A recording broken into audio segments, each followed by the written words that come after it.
Ellen White wasn't the first or only person to receive visions during this time period. Two men also received the gift of prophecy, but each one would have vastly different experiences and outcomes in their lives and ministry. God often overlooks people that are qualified in an earthly sense and uses those whom others might not.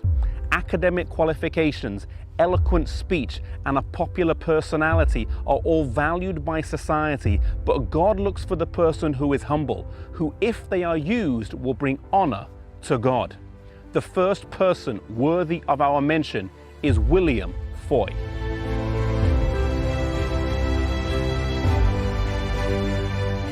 William Foy, an African American, was known as an exceptional speaker and was in his early 20s in 1842 when he received several dramatic visions. The first was on January the 18th, and it lasted for 2.5 hours and happened in a church in Southwark Street here in Boston.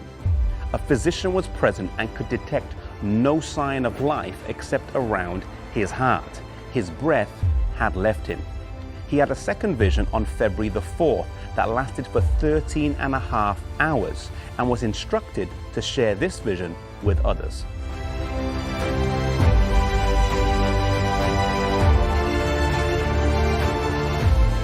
William Foy was hesitant to go public due to the large amount of prejudice he would receive as an African American during this period of America's history. Yet when he received an invitation to speak in a church and share his vision, he agreed.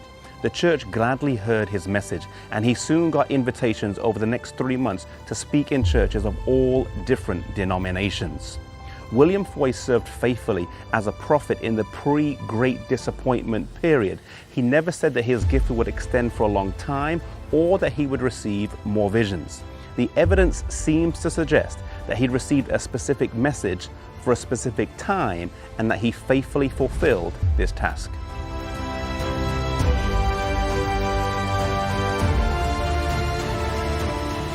The second man to receive visions was named Heizn.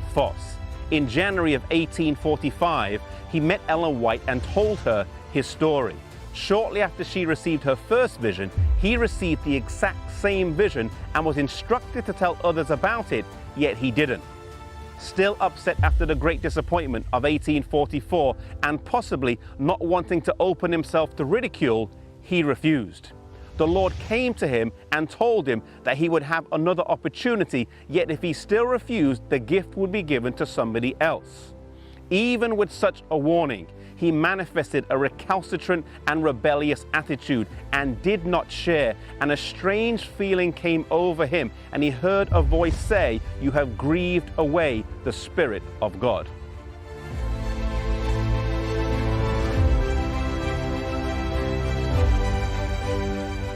Frightened and horrified, he decided he would share the vision and called a meeting of the Advent believers. He explained to those present what had happened, but when it came time to share the vision, he couldn't remember any of it, not even a single word. Those present later described it as a most horrible and sobering scene. As he spoke to Ellen White, he implored her to be faithful to the gift that God had given her and lamented himself as a lost man. He would live till his 70s and lies buried here, but in his life he would never show any more spiritual interest again.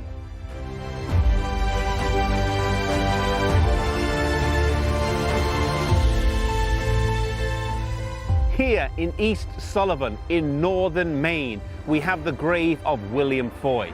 And so we have the story of two men, one obedient to the call of God and one resistant to the call of God. The best time to follow God, the best time to follow His plan for our lives is always the earliest time. It is never good to delay, to debate, or to barter with God.